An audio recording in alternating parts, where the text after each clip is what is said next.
हजुरको ल्यापटप एकदमै स्लो छ, खोल्दाखेरि नै 5-10 मिनेट लाग्छ। आज म हजुरलाई ल्यापटप स्लो हुनुका 5 ठुला कारणहरू र 5 इजी सोलुसन देखाउँछु, जसले हजुरको ल्यापटप तुरुन्त फास्ट बनाउँछ।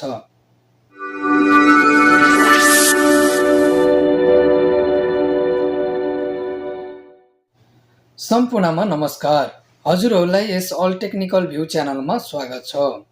धेरैजनाले ल्यापटप स्लो हुनुको कारण एसएसडी मात्र हो भन्ने सोच्नुहुन्छ, तर ल्यापटप स्लो हुनुका धेरै कारणहरू छन्। आज म यो भिडियोमा हजुरलाई सबै प्र्याक्टिकल सोलुसन देखाउँछु।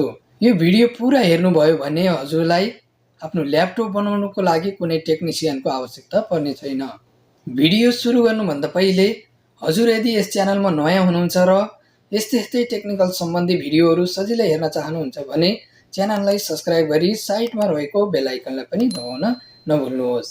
ल्यापटप स्लो हुनुका 5 वटा कारणहरू र तिनका सोलुसन प्र्याक्टिकल्ली म यहाँ ल्यापटपमा हजुरहरूलाई देखाउने छु। यो भिडियोलाई स्किप नगरी हेर्नुहोस्। ल्यापटप स्लो हुनुको पहिलो रिजन रहेको छ स्टार्टअप एप्स। ल्यापटपमा धेरै एप्सहरू इन्स्टल अथवा डाउनलोड गरेर राख्दाखेरि चाहिँ तिनीहरू ल्यापटप ओपन गर्ने टाइममा आफै स्टार्ट हुने हुँदा ल्यापटप स्लो खुल्ने, ढिलो खुल्ने हुन्छ। हजुरहरूको ल्यापटपमा भएको एप्लिकेसनहरू स्टार्ट छन् अथवा छैनन् भनेर हेर्नको लागि चाहिँ किबोर्डमा Ctrl+Shift+ स्काइप की प्रेस गर्नुहोस्। त्यसपछि हजुरहरूले यहाँनिर देख्न सक्नुहुन्छ यस्तो प्रकारको इन्टरफेस आउनेछ। म जुम गरेर हजुरहरूलाई देखाउने छु।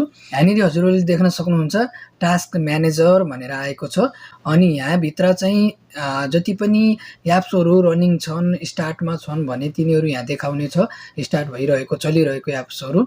यदि छैन भने चाहिँ there are no running apps भनेर चाहिँ यस्तो प्रकारको देखाउने छ, खाली देखाउने छ।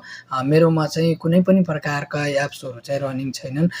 मेरो ल्यापटपमा किन खाली आइरहेको छ भने मैले चाहिँ ल्यापटपमा भर्खरै एसएसडी राखेको र न्यू फेसमा छ, मैले धेरै एप्लिकेसनहरू इन्स्टल गरेको छैन, त्यो भएर चाहिँ यहाँनिर खाली रहेको छ। मैले कुनै पनि एप्लिकेसनहरू ओपन गरेको छैन।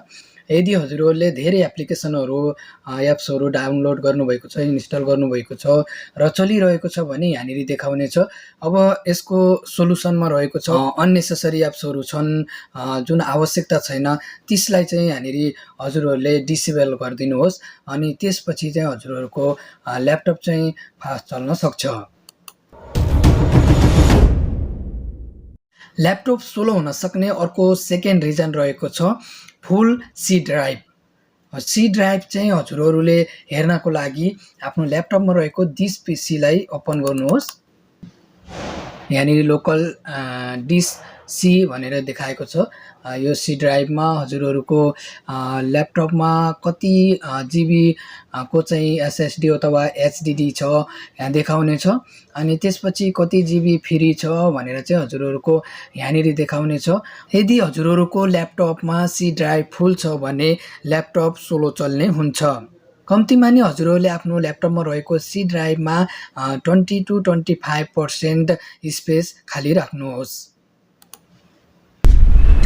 ल्यापटप स्लो हुनुको तेस्रो रिजन रहेको छ भाइरस अथवा मेलवेयर। ल्यापटपमा भाइरस हुँदा के हुन्छ त? भाइरस हुँदा ल्यापटप ह्याङ हुन्छ, हिट हुन्छ र ब्याटरी चाँडै जान्छ। यसको सोलुसनमा रहेको छ हजुरहरूले आफ्नो ल्यापटपमा कुन virus scanner, antivirus software use गर्नुभएको छ त्यसलाई हजुरहरूले रेगुलरली स्क्यान गर्नुहोस्। कसरी स्क्यान गर्ने म हजुरहरूलाई मेरो ल्यापटप स्क्रिनमा देखाउने छु। मैले चाहिँ एभास्ट फ्री एन्टिभाइरस सफ्टवेयर प्रयोग गरेको छु। हजुरहरूले आफ्नो ल्यापटपमा जुन एन्टिभाइरस सफ्टवेयर प्रयोग गर्नुभएको छ त्यसलाई ओपन गर्नुहोस्। त्यसपछि हजुरहरूले यहाँनिर देख्न सक्नुहुन्छ this computer is product run smart scan भनेर यसरी हजुरहरूले देख्न सक्नुहुन्छ। अब यहाँनिर अटोमेटिक यसरी स्क्यान हुनेछ। यहाँनिर हजुरहरूले स्टप पनि गर्न सक्नुहुन्छ यो स्क्यानलाई। यसरी नै हजुरहरूले आफ्नो ल्यापटपमा रहेको virus scanner software regular scan गर्नुहोस्। ल्यापटप स्लो हुनुको रिजन 4 मा रहेको छ 4 नम्बर कारणमा ओल्ड एचडिडी।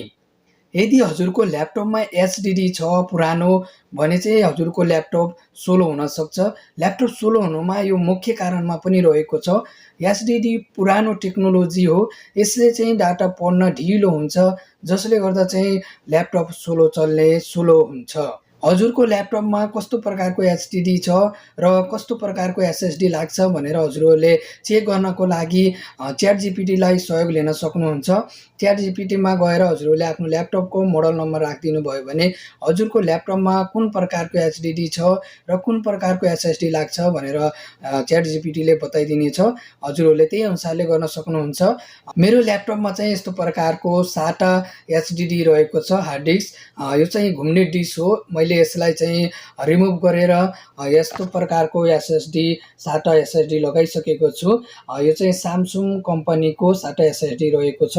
हजुरहरूले आफ्नो ल्यापटपमा कुन प्रकारको एसएसडी लाग्छ भनेर फाइन्ड गरिसकेपछि हजुरहरूले अनलाइनबाट अथवा सपमा गएर पर्चेज गर्न सक्नुहुन्छ।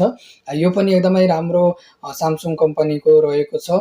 यो चाहिँ स्यामसङ कम्पनीको SATA एसएसडी रहेको छ। यदि हजुरहरूको ल्यापटप स्लो चलिरहेको छ र हजुरहरूको ल्यापटपमा एचडिडी छ भने हजुरहरूले एचडिडीलाई हटाएर त्यसलाई रिमुभ गरेर एसएसडी राख्नुहोस्। एसएसडी राखिसकेपछि ल्यापटप धेरै फास्ट हुन्छ। मैले यो अनुभव गरिसकेको छु। मेरो ल्यापटपमा एचडिडी हुँदाखेरि एकदमै ढिलो चल्ने, स्लो हुन्थ्यो। अहिले एसएसडी अपग्रेड गरिसकेपछि एसएसडी राखेपछि एकदमै फास्ट चलिरहेको छ। हजुरहरूले पनि आफ्नो ल्यापटपमा एचडिडी छ भने एसएसडी राख्नुहोला, तुरुन्त फास्ट चल्नेछ। ल्यापटप स्लो हुनुको 5औं अथवा लास्ट रिजन रहेको छ ओभरहिटिङ। हामीहरूले ल्यापटप चलाउँदै गर्दा चाहिँ ल्यापटप चाहिँ हिट भइरहेको हुन्छ। त्यो हिट हावाहरूलाई चाहिँ फ्याँक्नको लागि यहाँ फ्यान रहेको हुन्छ, ल्यापटप फ्यान डस्ट। यहाँबाट चाहिँ जुन ल्यापटपमा रहेको तातो हावा चाहिँ बाहिर निस्किने गर्छ। यसमा चाहिँ अब कुनै प्रकारको धुलो अथवा कुनै प्रकारको फोहोरहरू चाहिँ टाँसिएर यो बन्द भएको अवस्थामा चाहिँ ल्यापटप धेरै हिट हुन्छ, हावा बाहिर निस्किन नपाएको अवस्थामा। अनि त्यो भएर चाहिँ ल्यापटप चाहिँ स्लो हुने हुन्छ। सोलुसनमा रहेको छ, हजुरहरूले आफ्नो ल्यापटपको राइट साइड अथवा लेफ्ट साइडमा हेर्नु होला। यस्तो प्रकारको चाहिँ फ्यान डस्ट रहेको हुन्छ। यहाँबाट चाहिँ ल्यापटपमा भएको जुन हिटिङ हावा चाहिँ बाहिर निस्किने गर्दछ। यदि हजुरहरूको यो ल्यापटपमा रहेको फ्यानमा चाहिँ कुनै प्रकारको फोहोर मैलाहरू टाँसिएको छ भने यसलाई एउटा ब्रसले सफा गर्नुहोस्। त्यसपछि हजुरको ल्यापटप फास्ट हुन सक्छ। भिडियो मन पर्यो भने लाइक, सेयर र सल्लाह सुझाव अथवा कुनै प्रश्न छ भने कमेन्टमा लेख्नुहोस्। र यस्तै टेक्निकल सम्बन्धी भिडियोहरू सजिलै हेर्न चाहनुहुन्छ र हजुरहरू यस च्यानलमा नयाँ हुनुहुन्छ भने च्यानललाई सब्स्क्राइब गर्नुहोस्।